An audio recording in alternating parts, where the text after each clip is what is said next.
તરફ નવસારી શહેરના ring road, Vijalpur શહેર અને એપીએમસી માર્કેટ જેવા વિસ્તારોમાં છેલ્લા ઘણા સમયથી અસામાજિક તત્વોનો ઉપદ્રવ વધ્યો છે। નાની મોટી મારામારીઓ હવે હત્યાનો ગુના સુધી પહોંચી ગઈ હોય તે સામે આવ્યું છે। નવસારીના રિંગ રોડ વિસ્તારમાં જન્મદિવસ ઉજવી રહેલા યુવક પર ચપ્પુના ઘા ઝીકી જીવલેણ હુમલો કરવામાં આવ્યો।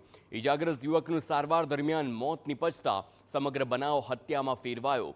પોલીસે તાત્કાલિક 4 આરોપીઓની ધરપકડ કરી જેલના સળિયા પાછળ તેમને ધકેલ્યા છે। પોલીસની તપાસમાં સામે આવ્યું છે કે ફરિયાદી અને આરોપી વચ્ચે કારની લે વેચ મુદ્દે બબાલ થઈ હતી અને તેની અદાવત રાખીને આરોપીએ યુવકને મોતને ઘાટ ઉતાર્યો હતો। ઝડપાયેલા 4 આરોપી સુરતના છે અને સુરત શહેરમાં તમામ આરોપીઓ સામે અગાઉ પણ ગુના નોંધાયા હોય તે વાત સામે આવી છે।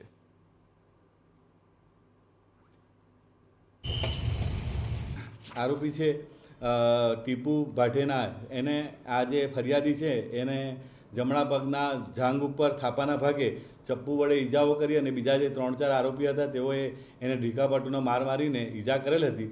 જે અનુસંધાને જે આ ફરિયાદી છે એને સિવિલ હોસ્પિટલમાં દાખલ કરવામાં આવેલ હતું। વધુ લોહી જતાં આ જે આરોપી જે ફરિયાદી છે એ મરણ ગયેલ, જે બાબતનો નવસારી ટાઉન પોલીસ સ્ટેશનમાં ગુનો દાખલ કરવામાં આવેલ છે અને જેની તપાસ વીઆર ભરવાડ પોલીસ ઇન્સ્પેક્ટર નવસારીના હાલ કરી રહેલ છે।